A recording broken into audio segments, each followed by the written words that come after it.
The Spring League of the 2021 St. Louis Corporate Chess League comes to an end as the final four teams meet with special commentator Grandmaster Josh Friedel. It's all today on the Spring Championship.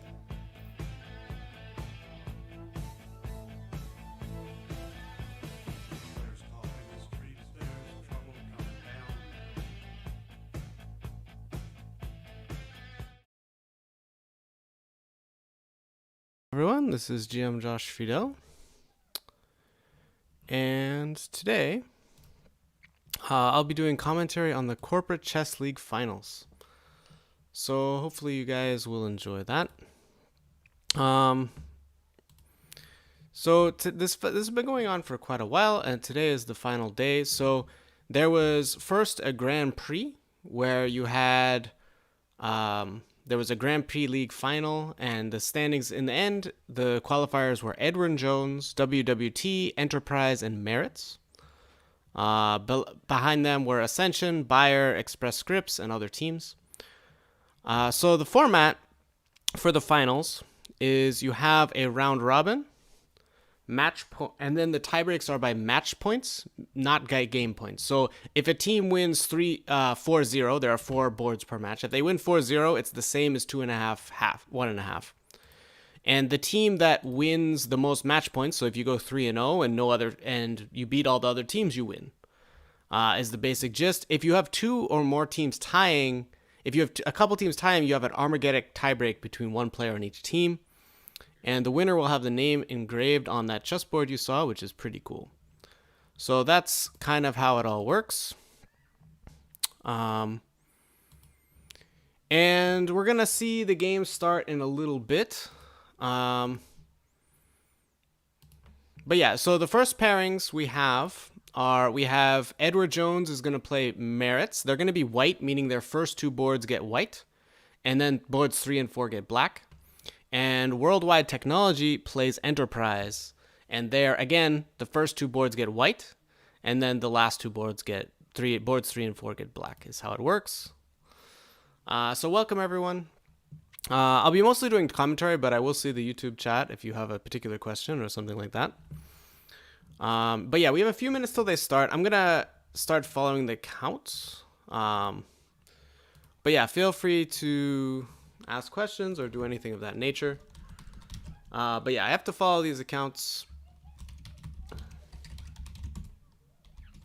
Unfortunately, it doesn't let you follow them when you're offline. So if all right, hopefully this is all right. Hopefully this is gonna work.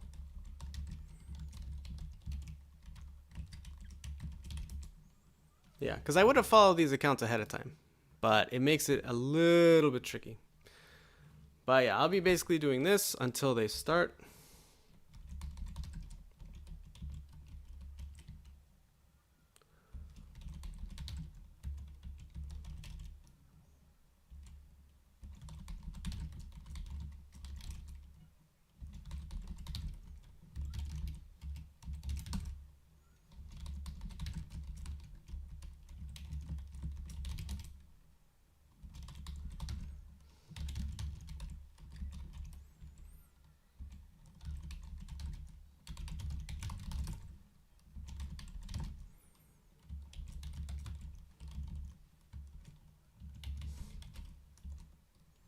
All right.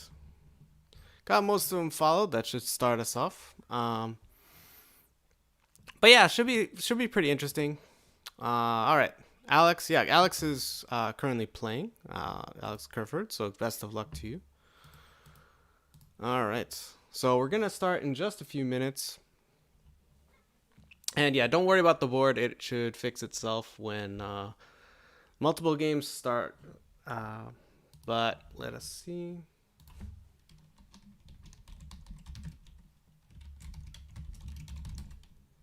All right.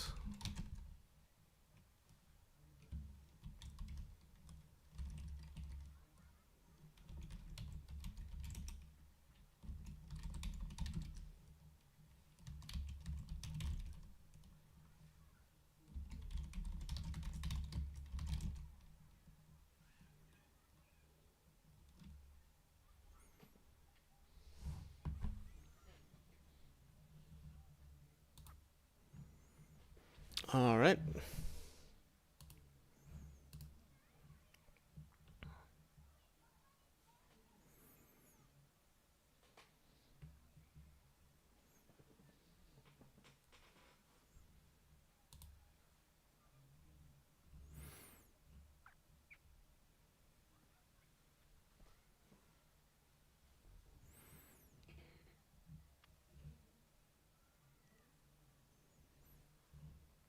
Yeah, so it should fix itself pretty soon when we start going. Just a couple minutes left. But yeah, it should be interesting. So keep in mind, like these players. So basically, these are players at the various companies. They're top players from them. From what I know, we have quite a few like master level players and people like that. So it's by no means weak, but it's definitely like not professional players. So it's a little different from watching. It's kind of a change of pace from watching like top GMs play or even watching IMs, FMs. But it's still like you can learn a lot from these games, and obviously they're all still quite good players. So it's should be interesting to do commentary on it. I've never really followed it, to be honest, but it should be really interesting to watch. And I find that the games can often be quite interesting. So we shall see. And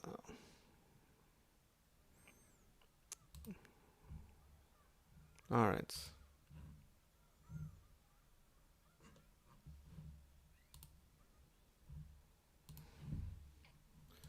Because a couple people haven't logged in yet, so I'll make sure I get follows.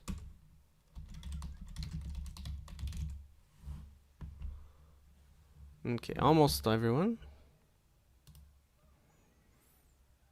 And the game should start up in just a minute, and then the layout will look a lot nicer, and everything will start.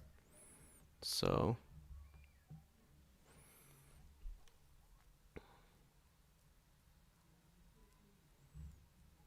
at least I hope so. I can always take a second to fix it, but for those who are curious, actually, you can actually see the rules here. So the first round will begin in just a minute at 6:15. Then the next one is 6:45. Keep in mind, they're games in 10 with no increments, so we're going to see a lot of time scrambles and probably lots of flagging. And then round 3 at 7:15 a.m. 7:15 p.m. Sorry, Central Time. Only match points, and it's a round robin. So that is the current format, and we should be seeing games come up very soon. Okay, one player I still can't follow. I'm assuming they're not here yet. And we will see. All right.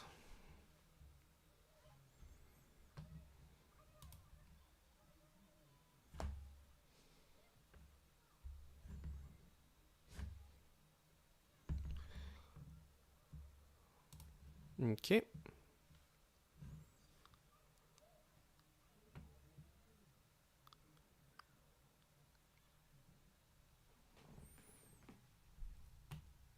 Yeah, everything's going well.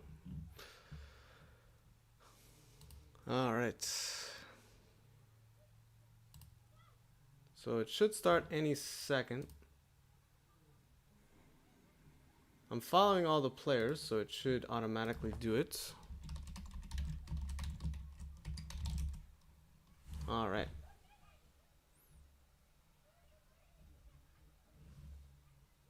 Wait, I'm still missing someone. Who am I missing? This guy. Nope.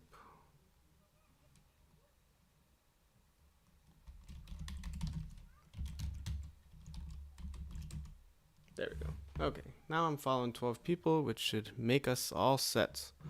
So hopefully they get started pretty soon. That's at least the plan. But looks like there's a delay for one moment.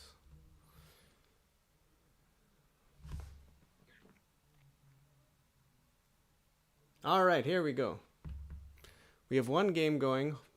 Hopefully there are more. Yeah. Okay. So hopefully the layout's fixed now. Yes, it should be fine. There we go. Okay.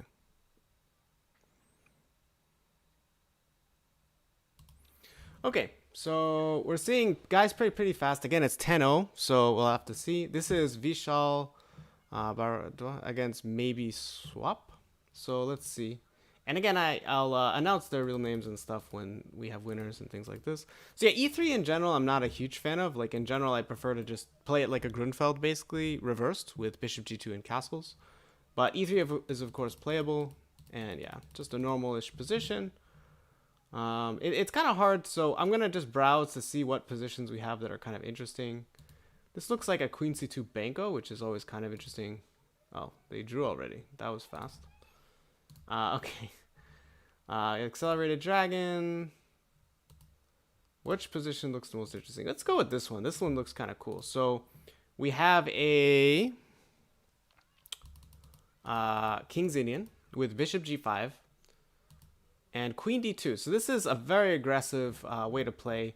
So black castles here, which can't be too bad, but in general, I definitely like playing h6 in a position like this because then, first of all, if there's a pawn here, the bishop sometimes can drop back more easily. But here there isn't, so it's hard for the bishop to just drop back too safely. I guess it can drop back here, right? But then it's kind of asking to get hit with e5 someday. But in general, I don't like castling because now the bishop can always go here and you can never play h6. It's just a little bit less ideal. And also white can just start launching an attack. So black's trying to get counterplay of their own with b5. This is quite logical. White plays h4. So white's really just going for the direct attack. And there's really no reason why this shouldn't be at least playable. Because after here, the problem black has is that if knight takes, you can play rook takes, followed by queen g5, and the game's actually over. So h5 is a very, very serious threat here. So black chooses to play e6, and white chooses to play h5. So white's basically ignoring what black's doing and claiming that this threat is going to be too strong. To be fair, after king takes, queen check, the king could drop back, and there's nothing horrible going on, but it's also kind of a permanently unsafe king. And the problem is also that you have to watch out for the knight getting traded off on f6 as well, which could be another big problem. So it's kind of like a brute force type of attack, but sometimes these attacks can be quite annoying to face. So I don't know exactly like what should have been done earlier. Like maybe in this position you could think about something quicker, like maybe playing e6 right away, or trying to be a little faster. a6 is just a little bit too slow. So white actually goes for this capture, which is incredibly risky, but I guess playable. So yeah, here you can't go for this because there's a queen covering this square now that the pawn on e6. So that's one thing. However, after takes, now you have to, if knight takes, then queen here is just going to be devastating, right? So you have to take with the king. But here there's all sorts of issues. g4 is played, right? And now the knight has to retreat, and then you can give a check here and then knight here. And all of a sudden, that's a lot of pieces aimed at that king. So probably black would have to go knight here. But I would suspect that after knight g5, trying to target this pawn, it's simply going to be winning, would be my guess. So I'm really not exactly sure what the plan would be after that. So I think this is already really problematic for black. You have to be very cautious when you face this kind of attack. And as we saw, playing h6 earlier would have avoided this just in general. So it definitely makes things a little bit better. So yeah, we can check back on this, but this looks already, it's going to be bad. Because knight here, queen check, knight e4, you have to play knight d7, right? I mean, I guess technically here doesn't get you mated. Maybe you have to consider that. Because the whole idea is that then if you play knight takes f6, queen takes check, king here, you're not getting mated yet. It does look terrible, but you're not mated. So maybe that's what you have to try. But you definitely have to play knight back here, right? If you lose the piece, the problem is you're still getting attacked. You're not going to necessarily... You're going to lose a piece, but probably get mated later anyway. So I think you have to at least try it, even though it's very likely losing in some fashion. But yeah, you have to be careful of these kind of attacks. So we can check out another game. Let me just quickly browse to see if there's any that catch my eye.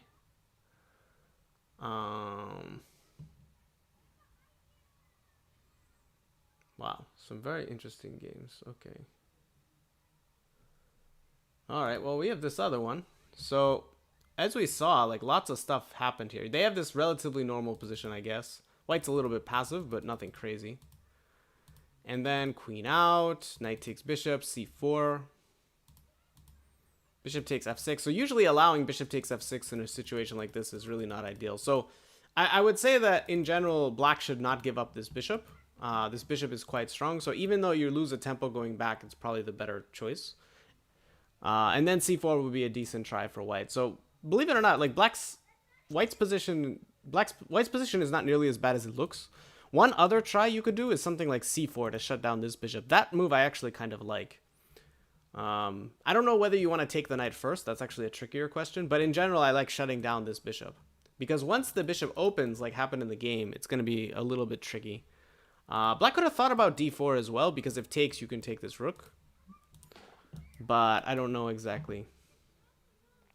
The problem with d4, of course, is you threaten nothing. But it still looks like probably a better try. Because after queen here, bishop f6, pawn f6 takes here, I think that white's position should probably just be good. But there's still some trickiness on the king side, I suppose. So queen takes c5, takes, queen takes a7. So white's just grabbing everything. So the real question is whether black can create enough counter threats on the king side. But I would suspect that it's very difficult to actually create dangerous threats here. It just takes too many moves to attack this h2 pawn. So rook f3 was tried. Rook a2 is a very clever move, trying to guard this pawn. I don't know if white's rating is really 800, but they're playing quite well for this level. But yeah, overall, this is probably going to be too much. So bishop g2 happened, king g2, queen f3 check, king back to g1, h5. So black's trying to do this, and really the main task for white here is to find any way to stop h4, h3, because that's the only bad thing that can happen. One option is simply to play h4. This is maybe the simplest, but then you do have to worry about rook e4 and then takes. They're going for queen d4, which I don't know about. But after rook e4, there's queen d1. Queen d1 is a very nice move, and that should be mostly good, because if you try to take, I can take with the pawn, not the rook, and everything's defended. So yeah, queen here looks like a very, very strong move, and that should probably do it. Yeah, I mean, this is going to be too many pawns in a rook endgame. So a very nice play. We should probably check out this attack, although it looks like, no, they just lost a piece. So, like in the game I was going over before, yeah, I mean, they just ended up sacrificing a piece. But probably they had to, I would have tried knight back after g4, even if I lose, right? Like, I feel like if I give up a piece, I'm just going to lose anyway. But, yeah, this is, yeah, so even in this position, maybe e4 would be even more devastating. Because you don't allow the bishop to come back. Or, wait. There's a pawn here. No, sorry. I was confused. Yeah, probably you should just take this. And then queen c3 check is just going to be horribly, horribly painful. But okay, they went for this. And queen h6, which is also good enough. Yeah, I mean, this is a piece up, right? So, a piece up with an attack. I think that probably this will be too strong for white. So, let's see. Let us go back. Okay, so this one we have a rook endgame where it's up one pawn, but it's probably good enough because these pawns kind of weak, right? So this rook just stays behind this pawn, and then this pawn starts going. I don't know, actually. I don't know if I would have played h4 right away because this is kind of annoying. So maybe you can try... Trying to decide if this is a moment to play e5, though. The problem is takes, and then this king's too open. So that's probably not good. So probably you should try king here followed by d5 at some point. Maybe not right away, like after you distract the rook. Yeah, not so easy, actually, because you can't really push your pawns or do anything interesting over there. So h4, rook back. So now the problem is you're just going to play rook h2 and take that pawn. So check in AR, but this... You should be able to grab that pawn now, yeah. So this should probably be very drawish. Alright. Yeah, you can take this pawn. This king and pawn in game is certainly not going to be any kind of trouble. You can also delay it, I suppose, with f5. Yeah, there's nothing wrong with doing this probably, because if d5 takes, you're still way in time. If after rook takes, king takes, d4, the king comes back. So this should be very drawish. We can check on it later, I guess. This is still winning. Okay, let's see. Ooh. This looks like fun. Oh, but it's just like upper rook. Wait, so how did this happen? So we had this position, which is already kind of tough. I don't think there's a Bitcoin prize, but... So, bishop back. I don't know if that was sarcasm. I'm very slow. So, yeah, bishop g2, though, is probably not a good move. So, in this position, you have to be very careful to control all these squares, and what that means is you need to keep your bishop. So, I don't know exactly what I would play here, but I would even consider maybe even bishop back here if you need to. Try to double rooks on the e-pawn. I don't know, maybe knight e4 and then try to get rid of this knight. Knight e2 is also a move to consider. But you can never ever give up this bishop, because what happens now is the queen comes to c6 and this is a thing, right? So white tries f3, which is very painful, but the whole point is that if you try to play knight e4, I play f5 and I win a piece. If rook here, f5, I win a piece. Maybe this would be what I would try, but it looks kind of atrocious, right? And at the very least, knight here is going to win material. A lot of material. I guess just an exchange, but it's still plenty good enough, right? But yeah, f3 is not going to help. This is just too much. So white goes for knight takes d3. Probably not the only way, but it definitely makes sense. Trying to grab an extra pawn. And now you're up in exchange in 2 pawns. So this is winning for black. We don't have to stay here. Okay. I'm just picking games that look kind of interesting. All right, so this is just over. Okay. Yeah, that's still up a piece. All right, we're going to go here. So white's up a pawn in this endgame. But I don't think it's so easy, because you can do something like this and try to blockade on these dark squares, and that's going to be very, very pesky. I guess the main drawback, though, is this knight. Where is this knight going? Because this knight has no squares, and it can't be defended by a piece. So, I don't know. If I were white here, I would probably play king c3. But then there's a check. But maybe you don't care about the check. I don't know. Maybe just a move like rook e1, because then you're discouraging king c5 because of here.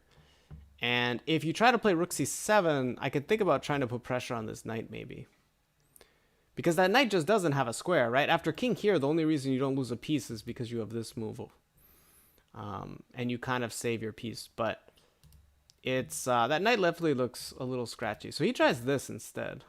So he's covering the b5 square, so you can't go there. But I can play king c5, which probably you have to. If you try to go this way, I can play f4 check and take the knight. So you have to play king c5, I would imagine.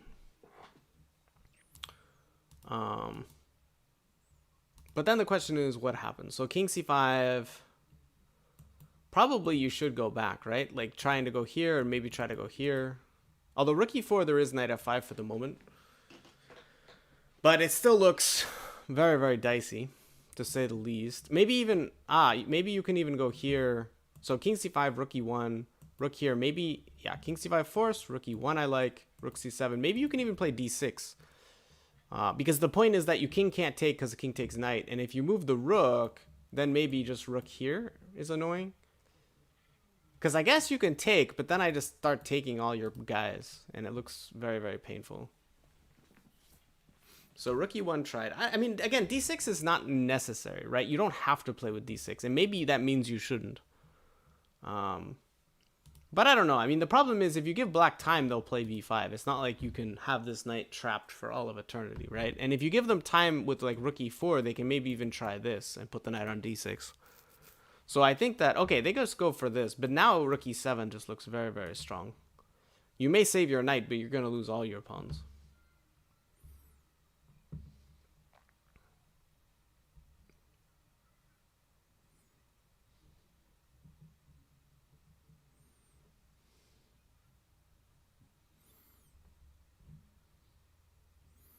So they're taking their time. They're getting lower on the clock.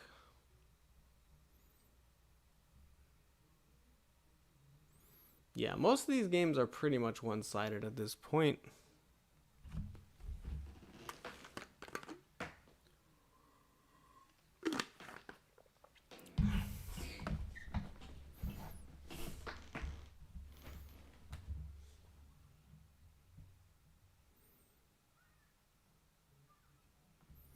So yeah, rook e7. Yeah, I mean, this is pretty good play, honestly. Like, by both sides are really playing well. Like, black's resisting well, but they also have a tough two. Ooh, knight b5 check's a move. I missed this. Because then if pawn takes, you can play king check and this rook hangs. So after knight b5 check, you have to move your king. And then maybe knight d6 and I grab this pawn. It's still bad, right? But Maybe knight here, you can go here. But this is clearly missed. So this is very clever, this move. I completely missed this resource. So maybe white should actually go here, which looks pointless. But the idea is that if you try a6, then I go here. So probably after a4, you should play just rook c7 and life kind of continues. But all right, he doesn't play it, but he plays king there first. But I think knight to b5 check was a really, really annoying move. Yeah, knight b5 check would have been really, really annoying. So he goes for it now, but the problem with it now is that it doesn't really do that much. The king just kind of moves. I guess you have rook c7 after, but oh no, then check, right? So like say you play king b4, rook c7, knight rook check. No matter where the king moves to attack the rook, you check it and then take this knight. So probably after here, the knight has to go back or go here, and then you can just start taking. Yeah, this is pretty lost. That's funny, Rock Harris. Yeah. But yeah, this is a cool tactic, because here it looks like a clever move to try to hold on to pawns, but this rook check and rook check tactic. But wait a second, I missed something. Rook check, there is king here, which maybe means the king should have actually moved back to d2 rather than b4, which is really funny. Because rook c7, check here. The problem is that in that position, even if I just play king takes knight, king takes bishop, d6, you're dead. That's the problem. Because then I can bring my king in and pawn up, and it's pretty bad. So this wouldn't have really saved black anyway, but it is funny.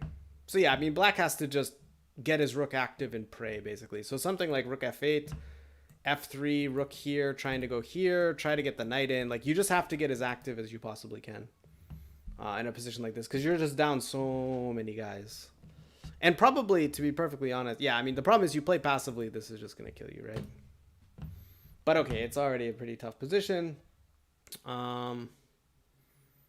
Yeah, the other games are pretty much over. Let's see. Alex Kerford against Rounder. Okay. All right, so this game, we had a stone wall. All right. Queen takes c3, c4, e6, e4. So this is probably just pretty good for white, because you have like the pawns kind of rolling, and you have a very, very nice attack on the king side, and the queen side counterplay is very slow. So in general, this is not the kind of thing you want to allow when you're black. But okay, so here, yeah, b3 in general, again, I prefer just leaving the queen side alone. When you have a side you're worse, you just kind of leave it alone. So there are lots of ways you can kind of play this. Trying to play with f5 is kind of interesting, but you can even play e5, force the knight back, and just start launching your pawns. And quite honestly, these kind of positions are usually impossible to defend. Maybe f5 is the only try, but it's like if white ever gets an f5, it's just kind of toast. Even e5 and then f5, just a pawn sack, gf, g4 is probably just crushing, quite honestly. Those positions tend to be really bad. So, okay, playing this way is also possible. But here, maybe you could have tried taking knight d6. It's still probably good. Okay, but in the end, yeah, white got an attack that was way too strong. And that is checkmate, yeah. Was this the end? Okay. I'm wondering if they panicked here. Like, it's pretty bad, though. This is the thing. Nah, this is lost. Okay, doesn't matter. Okay, so white wins, and then the only game going is this one. So we have this endgame.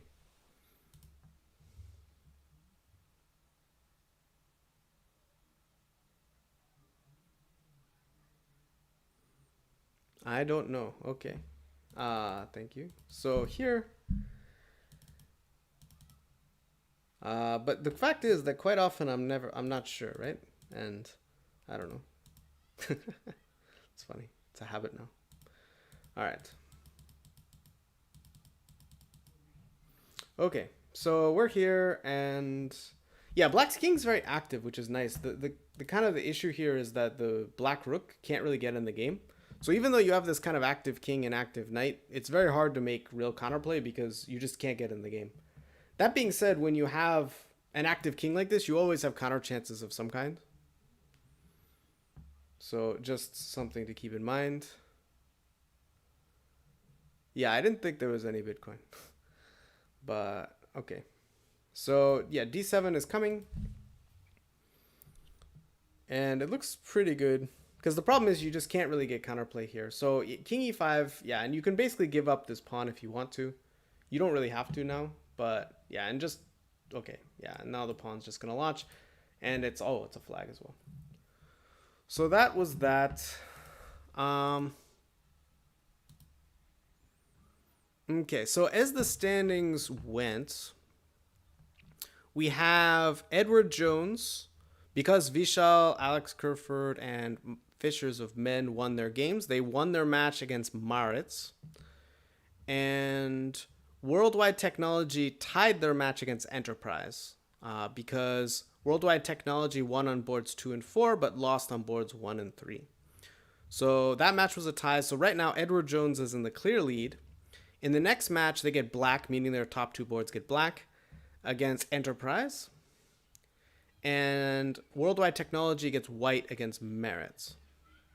So that's coming up in just 5 minutes or so. So if you'd like, we can check out a couple of these games we didn't get to look at as closely. So let's see. So yeah, the way this one was pretty one-sided, I think.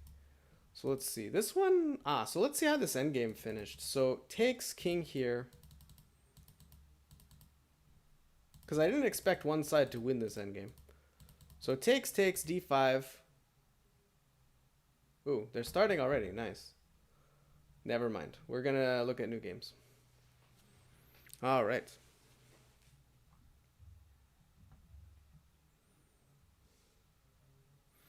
So let's see. So we have the current match that is going on. We have, let me check this out. So yeah, we have Enterprise playing against Edward Jones is already happening.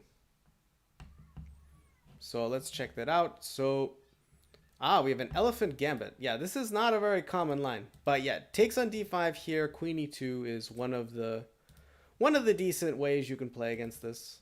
You have quite a few, to be perfectly honest. There are lots of decent lines here. But taking and then queen e2 is definitely quite good. Because you basically have a position where you're up a pawn in the center. And there's not a lot of compensation here. So probably something like d3 comes next, and you're trying to get pieces in. So it's kind of a cool line, but I would say the elephant in general doesn't really get too much. So d3.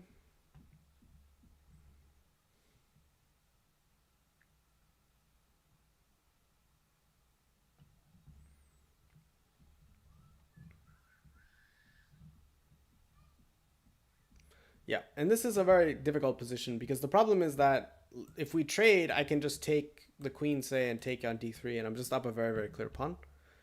If you try to attack this knight with one of these moves, I can always move it, and I can just move the knight somewhere. I don't have to try anything fancy, although knight takes e4 works as well, because if queen takes, I take here. So knight d7, and now you just take a central pawn, so this is just 2 central pawns up. So this position is quite one-sided. But that's kind of what happens sometimes. You play a gambit, and if your opponent handles it correctly, you feel a little bit bad. But it doesn't mean that playing gambits is bad itself. It's just you want to choose them wisely, because the elephant in general is just not a very sound gambit. So choosing sound gambits and using them at the right moments is an important thing. But yeah, here, I mean, white's up 2 pawns, and there's nothing really wrong with their position either. They can play here, maybe then queen e5, although it's not a big deal. You just go back. Bishop f4 is also just very solid and very good. You have many options here, I think. So let us see if there's anything.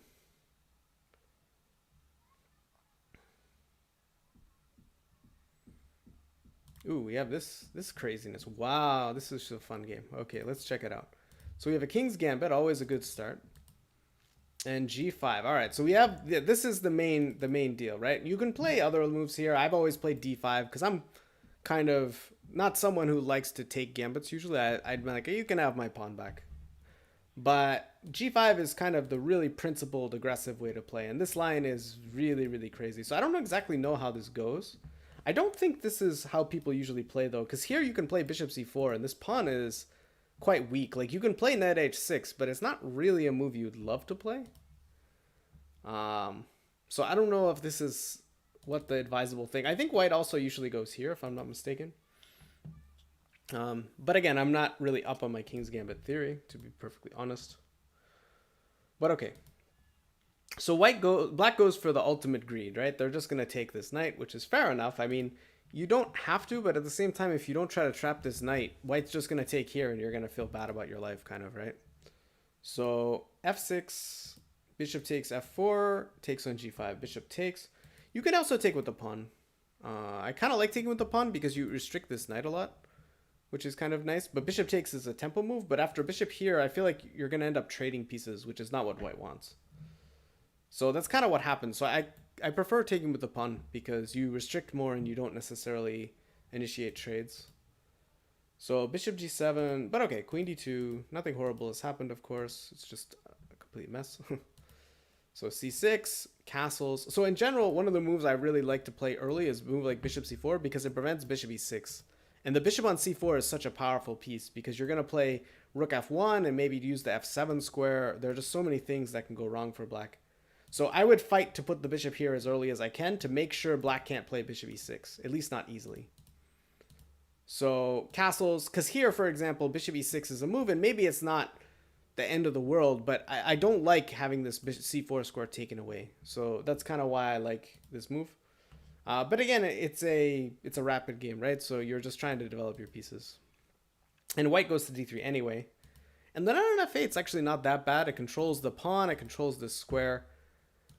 But okay, now d5 is going to be a bit of a problem though, because the rook on f1 is really strong. So yeah, I have a feeling that black should... there should be some kind of sacrifice here that's very strong. So white just builds in a normal way, which is also playable, I suppose. e5. Okay, yeah, e5 has to be played at some point. I was considering e5 even here. With the idea that if you try to take it and I take and even bishop e4, queen here, bishop e4, you're going to get a big initiative here. The extra piece is nice, but quite frankly, that king on e8 is very scary. So here, the drawback to doing it this way is that black can think about castling at some point. But it is going to be tricky. So d6, I don't know about. But if you take here, I think it's pretty good. Because if pawn takes, then bishop e4. And that c6 pawn is actually quite a pest. A pest for black, as in it's very annoying to have to defend all the time. So I really like that. d6 is really an all or nothing thing. But after queen takes d6, I don't quite see the tactic, because if rook takes f7, I think you can take, and if check, you can go king here. Maybe they missed this. It's very possible that they had this tactic in mind, and now they realize it doesn't work. And the problem is, if you try to do it in the reverse order, queen takes queen is a check. So you don't get to be sneaky and play bishop c4 first. They're going for it, but I don't quite see how it works. Maybe there's a trick I'm missing. So king f7, bishop c4 check, king e7 now, yeah? And you defend the queen, and maybe there's still compensation after a move like queen f2, but it clearly wasn't what they had in mind, right? But I think that that's what they're going to go for. So yeah, king here is the only move, I believe, so you have to play it. And then queen here, and then I guess the key is how do you defend that f7 square? It's not so easy. Maybe, because queen g6 allows the e5 pawn to drop, right? And rook h7 allows the knight to drop. So maybe that's not so easy. Yeah, so queen f2 is probably a very strong move here. Because white's down a rook, but there's lots of compensation, I feel. Because here, maybe knight e6 is the key annoying move to block the bishop. But I don't know, even there you have knight e4, perhaps? Rook d1 is possible. Knight e6 is a strong move, though. I think that that's the key. Because it just blocks the bishop and gets a piece off the back rank. You're ready to play rook f8. It just kind of makes things more tricky. But I still think white has to try queen f2, or maybe queen f4 is actually more pointed, because then the e pawn is also hanging. Yeah, queen f4 is maybe stronger. Right? Because if you play queen f4, then this pawn hangs, and now queen f7 is a thing. So if knight e6, for example, you can play rook takes e5, and your pins galore, right? So queen f4 would have been very, very strong. Not so easy to spot, I should say. Maybe after queen f4, you have to try knight d7, with the idea that after queen check, you can go here. But one resource white has is you can simply attack the rook, and this rook is impossible to defend, I think. So queen f4 would have been very, very strong here, I believe. But not so easy to spot, right? And these guys do not have lots of time. So queen f2 looks very tempting, but rook h7 I don't think is best. I think knight e6, and it's pretty good for black. But rook h7 allows bishop takes knight, which I would take. Again, it's still down material, but it's gonna make a big difference. So bishop takes knight, rook g7, for example. Oh, they missed it, I guess.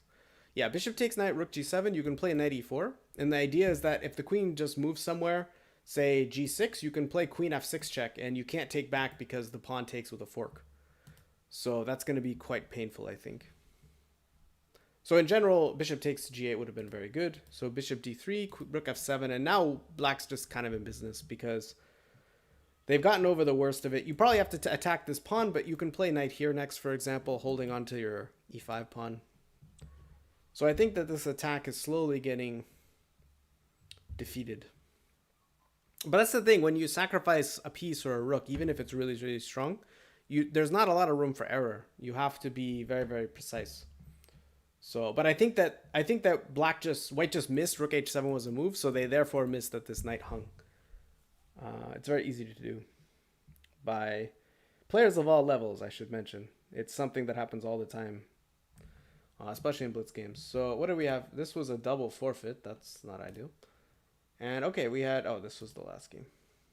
So we'll kill that. That was round 1. Okay. So what else have we got? We can stick with this one. It's still interesting, I guess. But yeah, so g6. So as far as what to play here, you might be able to take this.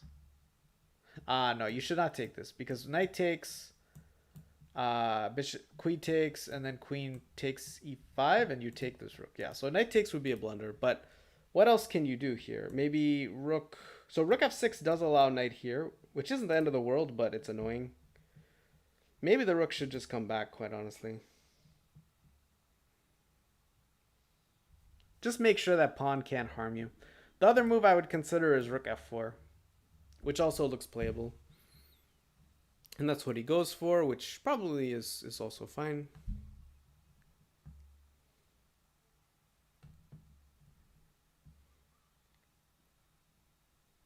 Yeah.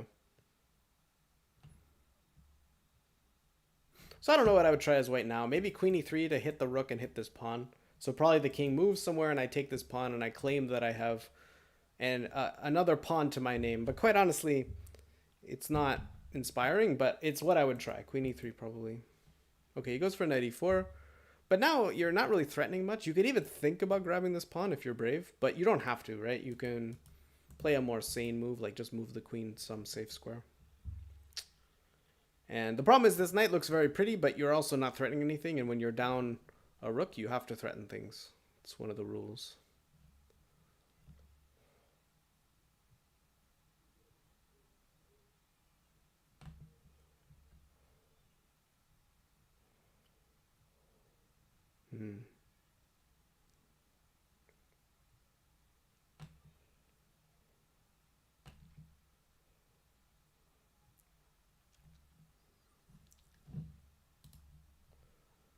All right. What other games have we got? DV Dutch against I Am Rounder. Okay. So this was, yeah, so you have a position when you do things like this, it's very tempting to just want to push all your guys, right? But the problem is that generally if you try to push on all sides of the board, you won't be able to maintain everything. So what I would prefer is something like knight b3, for example. And then the idea is you're eventually trying to shove with c4, with c5 rather. This would be very typical, and then trying to play c5 and try to improve on the queen side and break down that wing. When you try to play with f4, you're basically like trying to play on the queen side and then on the king side. And in general, you just create too many weaknesses when you do this. So even if there weren't an instantaneous tactic here, which there is, I just don't really like this approach because you're trying to, you have to guard all these squares, right? Like if your pawn were back here and your knight were over here, which I understand is not realistic when playing f4, but say your knight were here, right? And you add bishop takes and knight here, then it becomes at least more viable. Because here, your bishop's here, your knight's pinned, right? This bishop is on the long diagonal. You're just kind of asking for trouble with moves like this. So after takes f4, knight f3, it's not surprising that there are tactics, right? If rook takes, you could have played many things, but even knight takes d5 with this, again, Skewer, it's just really annoying, right? So it's just something to avoid in general. Because, yeah, this is just too much material. So here, okay, yeah. Probably too much. Bishop d4, check king h1, knight back. Okay, I don't know about knight back. Probably you just let your opponent take this rook, right? Even if you go back to g7, right? You play bishop g7, you allow them to take the rook. You're up a full piece. So after rook here, you can even take this pawn, I think, because if rook check, knight f8, I mean, you're not going to have enough for a piece there, I don't believe. Maybe there was a cleaner way to do this around here. For example, bishop f6 was probably just winning on the spot. But yeah, so now it's not as clear, I suppose, because black's up 2 pawns, but they're not up a piece, so there's still room for counterplay and things like this. But it's still 2 pawns. It's still very good. So something like rook e8 is possible. Any kind of normal move here is fine. Bishop here is fine. If you want to make sure that guy doesn't hang anymore. Although it's not currently takeable, of course, because of the pin.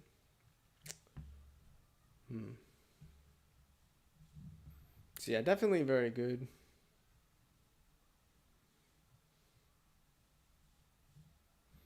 Just browsing these other games, seeing if there's anything worth noting.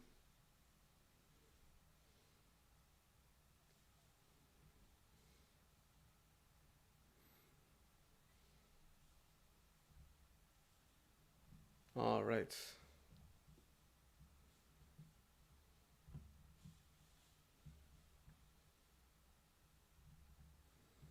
Yeah, so rook e8, and this is a nice move because if white tries to do this and tries to get the queen in, you can always trade queens, and having the option to trade queens is always nice when you're up material, but you could get attacked if you're not careful. So white actually tries to play knight c2 to prevent this. But quite honestly, it's probably too little too late. You could probably grab this pawn if you feel like it, but you also don't have to, right? You can play a move like knight d7, just guarding the f6 square and making sure nothing horrible happens to you. Although I don't really know how anything horrible happens. I think you'd have to blunder or something, but it's always something to look out for, I suppose.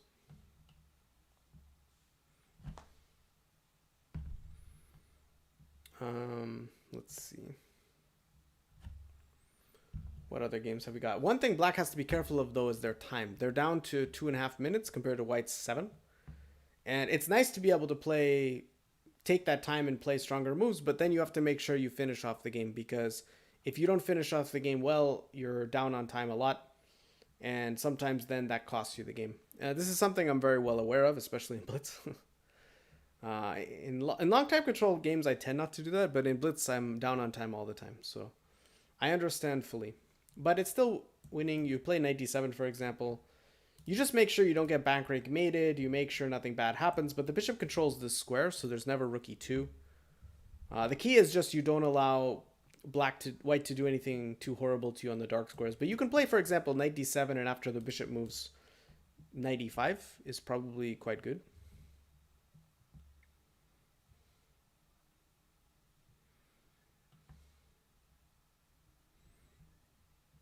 So they play queen takes, rook f4, but now you have queen e2, which should take care of it because you're threatening the queen trade, and yeah.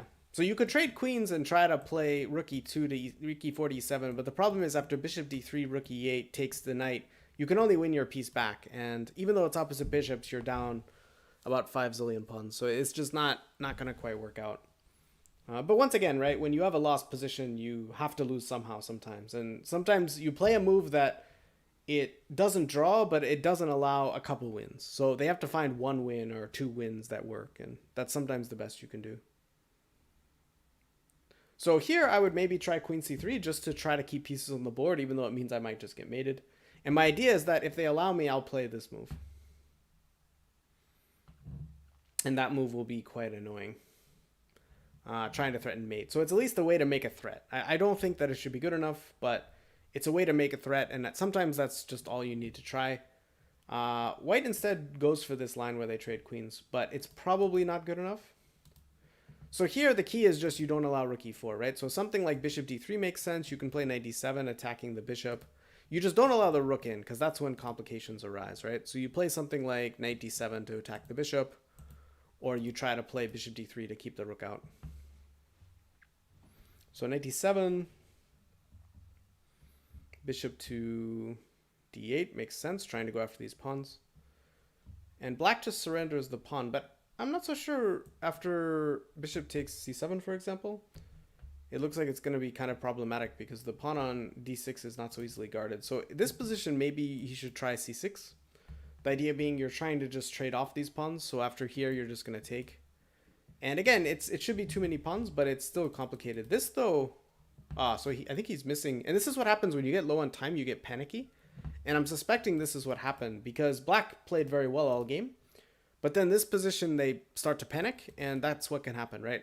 So knight c4 is kind of a panic move. Here, maybe you should try knight d3.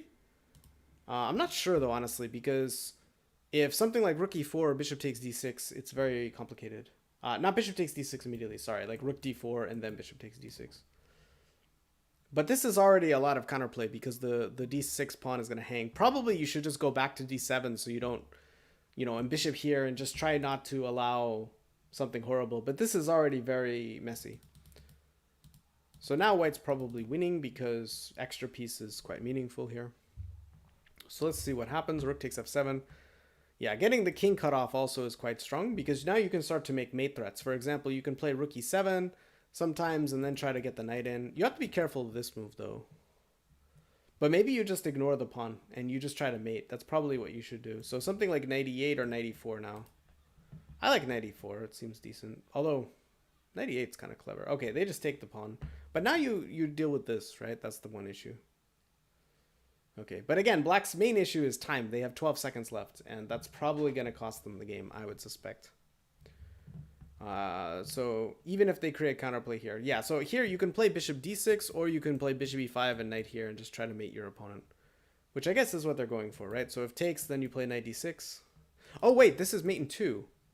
Oh, this is a nasty mate in 2. Rook check, and then knight here is mate. Wow. That's a very unusual pattern. That's very nice. Easy to miss, though. Very, very easy to miss. So, yeah, that would have been quite nice. But knight d6 immediately is also quite strong, I think. But he plays rook g7 and then knight d6 instead. Okay, still very, very powerful. Takes the pawn, yeah, and just too little time, and he's lost. So I don't think that this is going to be saved. So tough loss because black definitely was doing very well that game. But once again, time can really get you in these situations. So moving on to this last one.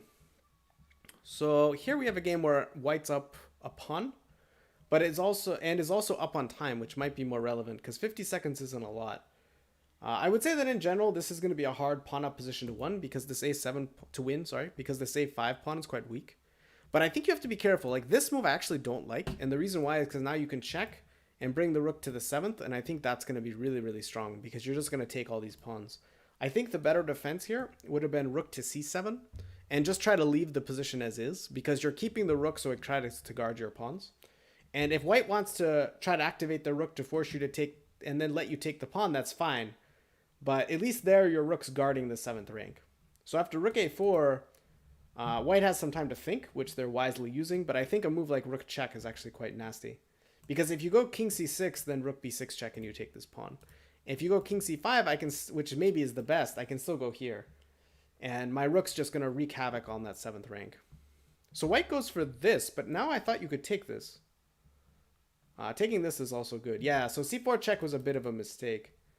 Because c4, rook b2 check, you can always go back, right? Like that's not all that dangerous. So c4 check was a bit panicky. I think rook b2 check, followed by rook b7, and it would have been good for white. Whereas now, because you block the rook, it's definitely not so clear. But he's allowing rook back. Yeah, probably in this position, you have to go rook back yourself, just to kind of keep an eye on these pawns. Because I don't think that this endgame should be bad for you after check, check, and take the rook, right? Yeah, because you have an outside passer. That should be good for black. So probably white would just try to activate the rook, something like this. And it's probably a good position for white. But at least if you can get your king up and start pushing at some point. Not right away as long as there's rook b2 check. But So king b6 tried, rook e7, and now black's trying to get counterplay with the pawn, which is what they have to do. The problem is it is just one pawn, but I guess they have a nice trick here. If king c3, you have this. But I think what white would probably just do is just come back. So rook here, but maybe rook b2 is a thing. Interesting. Maybe white had to be a little bit more cautious.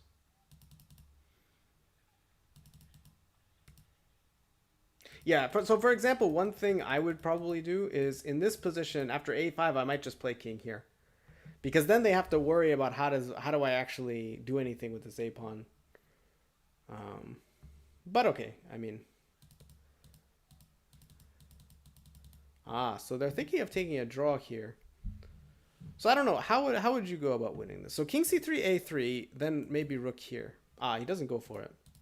But yeah, I think a3, if takes a2, you have to force... this doesn't even force a draw. You actually just get queened on.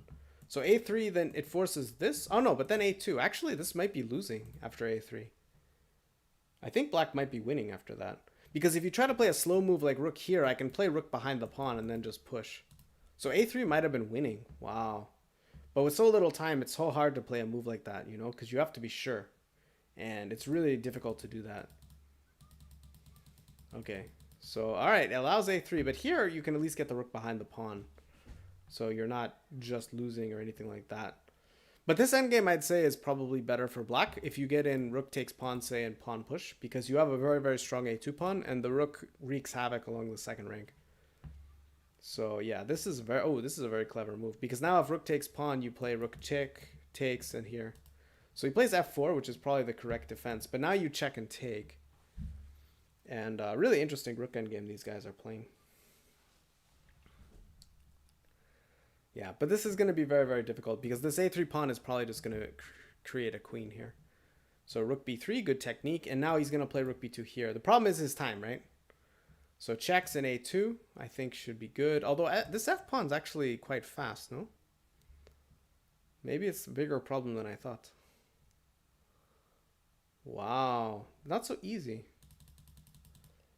Yeah, there's probably an easier way to do it around here, but not simple with no time.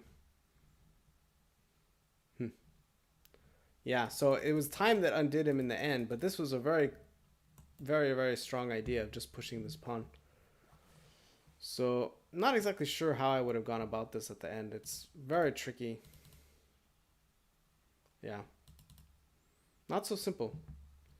But quite an end to that game. So, the next games, they seem to want to start right away, so we don't have to take a break and look at the games. But quite something, but to go over the standings briefly. So, Enterprise and Edward Jones tied with 2 against 2. And then in the other one, Worldwide Technology won their match 2.5, 1.5 against Maritz. So, our standings, let us see if they're updated. Yeah. So our standings, Edward Jones and Worldwide Technology are leading with 1.5 points each. And Enterprise has 1 point and Maritz has 0. So let's see what the last round pairings are. We have Edward Jones plays Worldwide Technology. So basically that's the match we're going to focus on. So Edward Jones against Worldwide Technology. So that's Vishal against MJC, Alex Kerford against DV Dutch, Justine Linguini against Old Path, and Fishers of Men against Derek Forfree. So we're going to try to concentrate on those games in particular, because that seems to be the top fight. Although we'll definitely keep an eye on Maritz against Enterprise if there are any interesting games, for sure. All right. So let us see. The games have not started yet.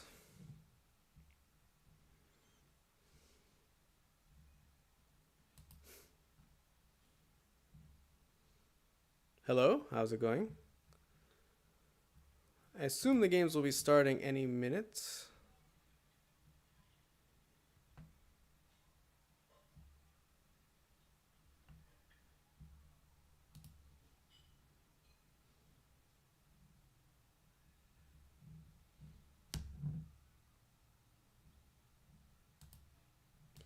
All right, just waiting for the players.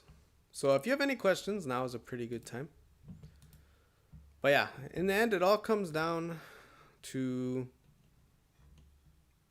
Edward Jones against Worldwide Technology.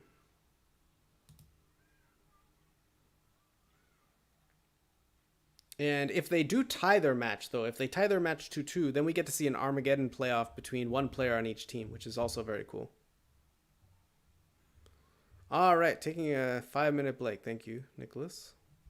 So the players are taking a break. I don't blame them. This is 10 minutes with 0-second increment. This is exhausting stuff. So they've more than earned their break. But really entertaining games to watch. You just don't see, I would say that players who are, say, under 2,000, which I think most players in this are they just don't get the spotlight that much. They don't get, people going over their games and things like this. So it's kind of a nice opportunity because it's something different. And I would say that in general, other than the very elite GMs, other groups of chess players don't get that as much.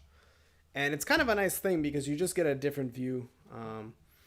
Because obviously, like when I'm doing commentary, I'm going to miss a lot of things, right? But at the same time, you get a view of like how, some random GM like myself would just view the games as they're looking at them and things like this. Hey, Bo. All right. But let's see if there were any interesting games to go over. All right. Yeah, let's see. Alex Kerford against Chess Hulky. How did this go? Okay. So they got... Okay, kind of an unusual setup. Yeah, in general, this is not really the way I would want to play a Stonewall. I guess it's not terrible, but the problem is you're still giving black options of cracking you with something like this, and sometimes that's pretty annoying. I would say, though, from black's point of view, taking this pawn is a little bit strange for me, because, not that it's horrible, right? You can take the pawn and play d5, and life is very normal. But one thing I would say is that you just don't... In general, when your opponent plays with e3, you want to leave them with that pawn, because it keeps the bishop blocked, right? So if you can play a move like, say, g6 here would be normal. You could play d5 if you want. You can also defend your pawn, right? You can play b6, and it's not a terrible move at all. I don't believe. So you just have lots of options. But I would say that in general, leaving your opponent with the pawn on e3 is kind of nice. Not that you have to, right? But yeah, playing with f4 kind of has some it's a little bit of an odd Stonewall, I would say, but it's not terrible or anything. So this is all kind of normal. Oops, why do I keep doing that? Sorry, guys. So we have this kind of interesting middle game. So the main thing, though, is almost always in a Stonewall, you want to try to get a knight to e5 at least, because then it's just a pesky piece to deal with, because you don't want to play f6 and weaken yourself, and otherwise you have to allow takes and pawn takes, or you have to leave them with that great knight. So knight takes would be my instinct, at least, because here you don't really want to develop the bishop on the queen side. You want to keep it on the king side. So I don't know. I mean, ideally white would want to play g4 here and maybe try to play with f5. You can also think about trying to maneuver the knight, so move the rook and put the knight on g3 would be fairly normal, and then try to play f5 at some point. But really, because everything's pointed over here, you have the pawn chain pointing towards the king side. You have the bishops pointing towards the king side. The king side's really the side white wants to play on. And it's very important, I think, that they do so. After this, again, the bishop on b2 is just not that great of a piece, because this pawn on d4 is just going to be a weakness now, I would say. So knight b6, I don't know about this exactly, but maybe you could play... It's a very tricky position. It's not super simple. In general, I would like to open this side of the board. I'm even considering takes in b5, although that's a little bit much. Maybe even queen a5, just kind of moves to keep pressure on this center, because you really want to just move your queen. So say queen a5 or some move like this, and then bring the rook to the center and put pressure on the d-pawn, right? Okay, but we're having things start. So we're going to look at, so Vishal, Derek for free against Fishes of Men. So just to make sure, yeah, these are the right games, right?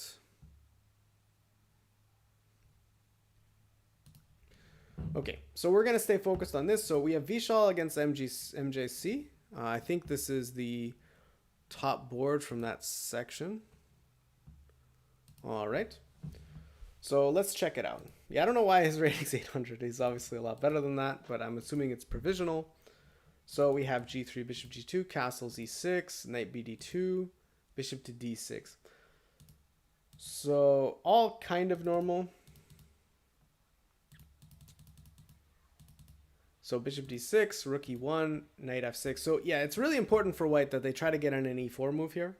It's just the only way that their position makes a lot of sense. So trying to play with Knight H4 is pretty logical, I would say, if you're going to play this way. So H3, C3. So there are lots of different options. You can play with Queen B3 and E4 is maybe what he's going to try. You can also play with G4, of course, and try to just play to just take this bishop. But it's always a little bit, feels a little bit weird sometimes to give up this bishop, but it's pretty tricky. So let me move back. Wait, is this an error? Oh, shoot. Okay. Thank goodness. Okay, so yeah, G4 is quite interesting, which is what he tries, and then bishop back, I believe. I don't think you want to start sacking things yet.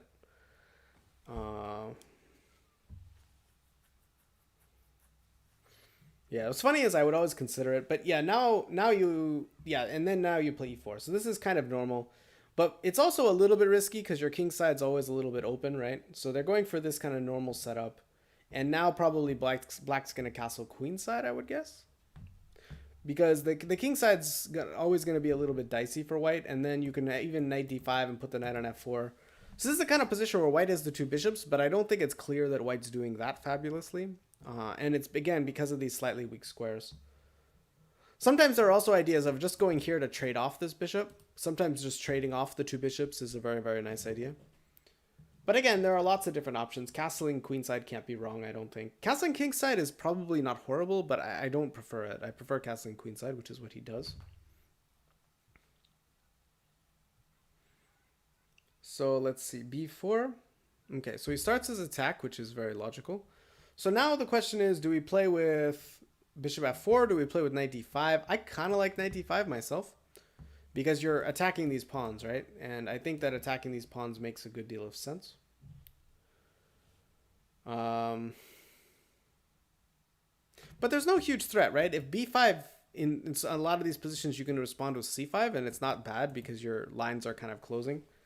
So I don't think there's an immediate need to do anything crazy. But at the same time, you know, it's still very possible.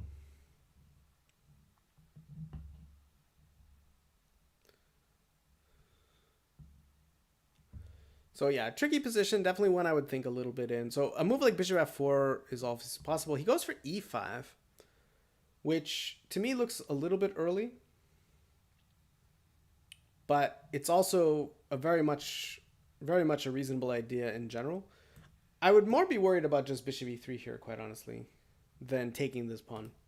But after bishop e3, the main problem I have with this is that it feels like the position is going to open up in the center, which is not exactly what black wants, because then I think there's going to be more issues involving the king side. So, for example, if pawn takes, bishop takes, I don't know if that's a good development.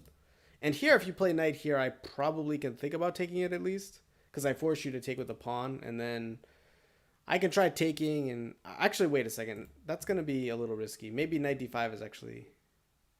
sometimes I forget that my king side is very loose, right? Okay, so he goes for this, which is fair. Yeah, I'm not exactly sure, quite honestly.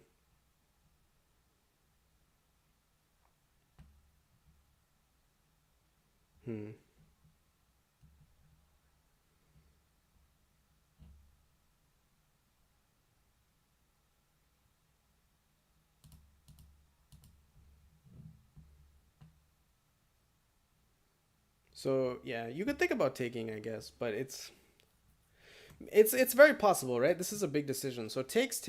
I don't think you can play rook takes pawn right away. That looks like too much. He goes for it.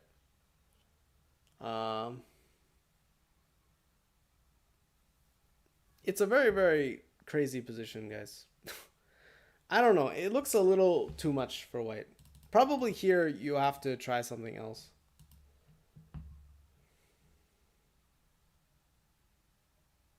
Yeah, it's a little bit difficult to suggest like a great option here. But this banner position is very tricky to play for white, honestly. So queen f3 to queen g2, but this looks like a disaster in the making. This is going to be just crushing. So I think that probably black's winning here, I would imagine. Yeah, this is basically going to be over. So putting the bishop on g5 is a nice try, though. That's probably the best defense. But quite honestly, the problem is this pawn is just going to murder you when it moves forward. And there's not that much you can really do about it. So very, very nice play by black this game.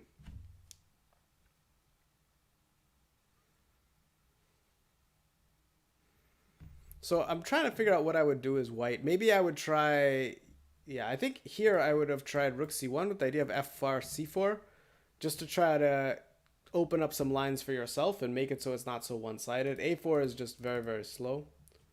So now ideas of f4, f3 are going to be quite strong. You don't even have to play it right away. You could play queen d7 first, for example, or other moves. But that's going to be the idea that will scare black. That will scare white greatly, or at least it should.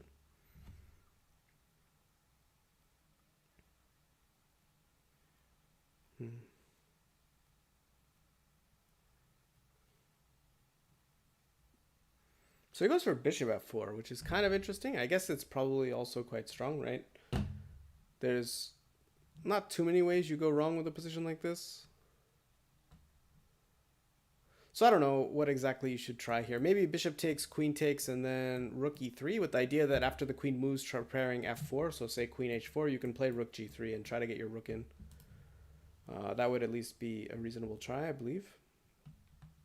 But it's still very difficult, this position. So takes, queen takes, rook e3 is what I suspect will happen. Let's see if we have any. So we have a couple results, DV Dutch one and Chess Hulky one. But let's see if... Yeah, so DV Dutch... So DV Dutch won against... Oh no, this was the previous round. Okay, Chess Hulky won against I Am Rounder, so that was that. Okay, but let's see. So, where were we?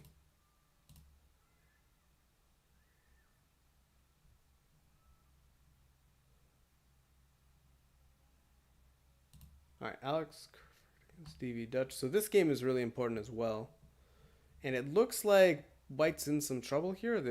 The white king looks very suspicious. And the e3 pawn's quite weak. So there are things like queen c3 check and knight here coming in. But let's find the game where we were.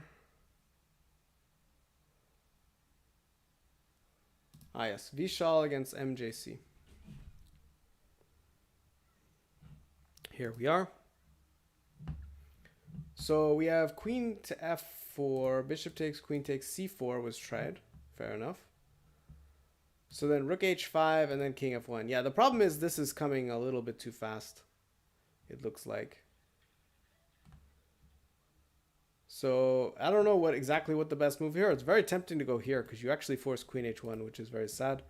But I don't really see an alternative. And maybe there's no killer follow-up is the idea. But it looks a little depressing. It's one of those positions where maybe it's survivable, but you don't really... It looks so horrible that you just don't want to go for it, but maybe it's what you have to do. But okay, rook here, king, queen here. I don't see the knockout blow, to be fair. It wouldn't surprise me if there is one. He goes for queen f3, which is quite interesting. The idea is after takes, you're going to basically claim the kings in a bit of a body bag, and you're just going to build your position like this. And there's not a whole lot white can do about it. So probably you can't take that. The problem with this move, I thought, was rook e3, though. But I suppose there, if you have to, you can just trade queens and play f4 and claim your position's good. But I definitely don't think that's the cleanest. Maybe it works, though. Because the pawn lands on f3 and you're probably... your king's still really uncomfortable, I would say. So yeah, maybe this is a really, really clever idea, queen g3, queen f3. And the point is, if you allow this, then you just lose. So you have to do something.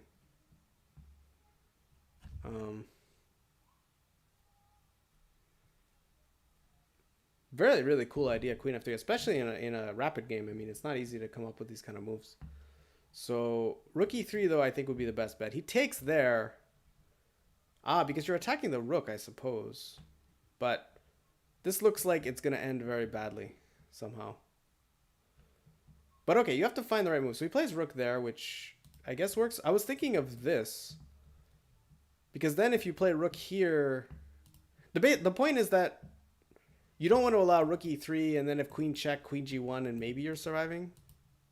So I wanted to play queen check first, because then if the king goes to this direction, if king g1, for example, you can actually play rook back, and you're threatening to like do this, which is absolutely crushing, right? So queen d3, and if rook here, now you can play, say, rook h1, and then there's no rook e3, there's nothing, and queen h3 is a huge threat. So that maybe would be my choice. But rook h1 maybe is good enough. Okay, he takes. I thought rook e3 would be the move with the idea of queen check, rook here. I mean, okay, rook takes h3 should be winning, but it's maybe not. No, I mean, that's... Oh, no, you can just trade queens and play f4, f3. That's going to be disgusting. Yeah. Okay, so it takes d5, maybe the best shot then. He's really defending well considering the quality of his position. But okay, queen takes h3 wins, right? Because if king e2... Oops, sorry. If king e2, then queen mate, right? And if you block with the queen, then I play queen check. And that should be the end of days, I suppose. But he plays queen d3 check first, which I think should work as well. But king g1, and at least you don't have a check here, right? The whole idea of checking here first is that after queen g2, you have to retreat. So after queen check, king g1, you're not threatening anything, right? So it gives black a move to just play something to try to win. So say rook h4 to g4, something like this, right? Should be winning, for instance. Like, I mean, probably there are other ways. So queen d3, king g1, and rook h7. This is probably also good enough, I would imagine. But this is very clever defense, right? Because if you allow check and check, you actually lose. One way to win maybe is with a6, but that's very cold-blooded. So rook h7 looks like a pretty good move. So now if rook c1 check, for example, king here, queen check, king here, you don't get mated, but you're about to. But maybe rook e3 then? Maybe still fighting. So he checks this way. I didn't like this way because I thought that here you want to have this rook e3 resource in your pocket. So I didn't think this was as good. But wow, he takes the pawn. This I did not expect. But I guess it's playable. Okay, so check, king h2, and now what? Wow, this is some very resourceful play, and this is now not so simple, I don't think. So rook c8's a threat, so maybe you have to go here, but then you can play rook g1 or something. Yeah, this was not the clearest. So here, queen takes f5. Yeah, I think that the key was in this position, right? I think here the easiest was to take this pawn first, to force the queen to a passive square. And I think then the win is a lot simpler. Because the queen gets left on an active square, it becomes much more pesky. Because this is just annoying. I mean, now it's really, really challenging to try to win. Because rook g1's just coming, right? If you're not sure. And rook c8 check is also a thing. Maybe you have to go rook g8 just to prevent back rank. But then I can play rook g1 or something like this. And it's not so simple. But then rook f8. That's annoying. So probably rook g8 is the move here. But even here, it's not so simple, right? Maybe d6, d7 is an idea. Trying to just launch. And I don't see how you get mated. Because if rook here, you can play d7, which is very nice as a resource, I think. So yeah, d6 was tried. So just to update you on the standings for this particular match. So Alex Kerford won. So that's Edward Jones gets a point. So he won. And what do we have here? Yeah, so then that's the only one from this match. So currently, Edward Jones is up 1 point. And then Vishal is on Edward Jones, and it looked like he was out of the game, but he played some excellent defense, and now it's not going to be so simple. So it's really coming down to the wire. I think d7 is a very, very strong move. But let's see, because you have rook takes h3 check is an idea. But I think queen takes h3 check, rook takes check, king here, and you lose for black, because you're out of checks, and I'm about to queen on you. So probably rook takes h3 doesn't work. So d7 looks very, very powerful. Also note that black only has a little over a minute. So if Vishal wins this game as white, that turns around the whole match and should make it so that it's like Edward Jones is then up 2-0. All right, so 1.5. Sorry, Fishers of Men drew. Yeah, so Fishers of Men drew. So now Edward Jones is up 1.5 to half against Worldwide Technology. And yeah, if Vishal wins this game, which he might at this point, it looks like Edward Jones clinches it. So this is a really important game. The other game is Justini Linguini, which is an amazing username, I should just say. And it looks like he's in trouble, though. Like, it looks like this is going to be mate, right? So it looks like he's in trouble. So it actually all will come down to this game of Vishal against MJC. Rook c8, trying his best. I'm surprised he didn't play with the rook so he could try to run. Although I guess you can't really ever run. That's the problem. Yeah, because now the rook just moves somewhere, right? And then bishop here, queen, knight. I don't know. It looks like you're going to get mated. But let's see the Vishal. Yeah, this looks like it's over. So we have queen e5 check, back, d7. Queens check. Yeah, this is over. And now rook g1, for instance, you could play any move you want, but this is going to be over. Rook c1 he chooses, which is also fine. Yeah, I mean, again, you have lots of ways you can do this. The simplest, as I said, is just bring the queen back. Like, don't do anything too fancy.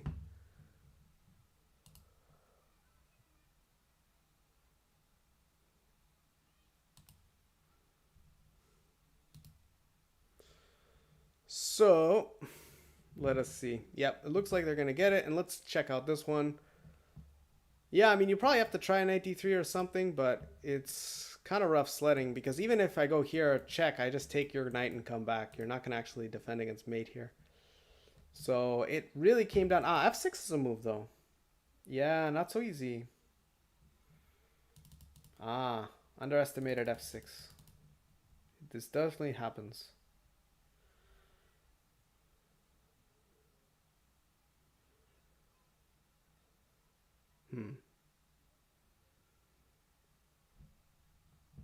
Okay, so maybe even this one's not so clear, but I think Vishal should win this anyway pretty much every time, but let's just make sure.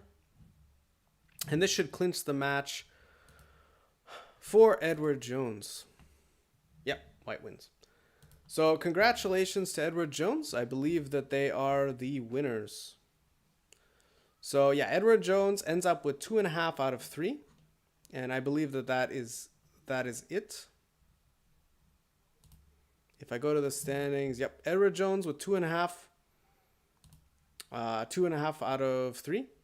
Enterprise ends up with 1.5, I believe. Worldwide Technology ends up with 1.5. Enterprise won their match, so they end up with 2, and then Maritz ends up in last place. So congratulations once again to Edward Jones. Really, really well played and really interesting, really resourceful last round game by Vishal here. It looked like he was down and out this game. This game, I think it all hinged on this one decision where it looked like black had played excellently here and was about to win. Queen f3 I liked, but this one move, okay, here he could have checked probably, but even here, this one move, he had to take the h3 pawn first to force the queen back and then queen d3 check. That I think should have been winning. Probably not the only win, to be perfectly honest. Even after queen h3, queen g2, I think queen takes queen should win. The idea being king takes f4, f3 is going to just be crushing. But, okay, I mean, there are lots of ways to win, but the problem with queen d3 check was that it allowed this resourceful idea. And then he found d6, d7, really, really nice. And this was just all she wrote. So, quite a big turnaround in this game, really good defense. And overall, congratulations to Edward Jones. So to name the players, we have Vishal Bharadwaj. I'm sorry, I'm really butchering your names. I apologize. Alex Kerford, who's actually the founder and was in the chat. So thank you. I hope you enjoyed the commentary, Alex. And then we have Justin Beckstead was Justini Linguini, and Fishers of Men was Stephen Evans. So congratulations to Vishal, Alex, Justin, and Stephen. Really well done. I hope you guys enjoyed the commentary, and hopefully I can maybe do it again. It was a lot of fun to go over these games. I have to say, it was a lot of really interesting games, a lot of double-edged matchups, and there was never a shortage of interesting games to go over. So I thought it was quite good, and again, it came right down to the wire, right down to that last one. But once again, congratulations to Edward Jones, and I will be signing off now. So thank you, and have a good one.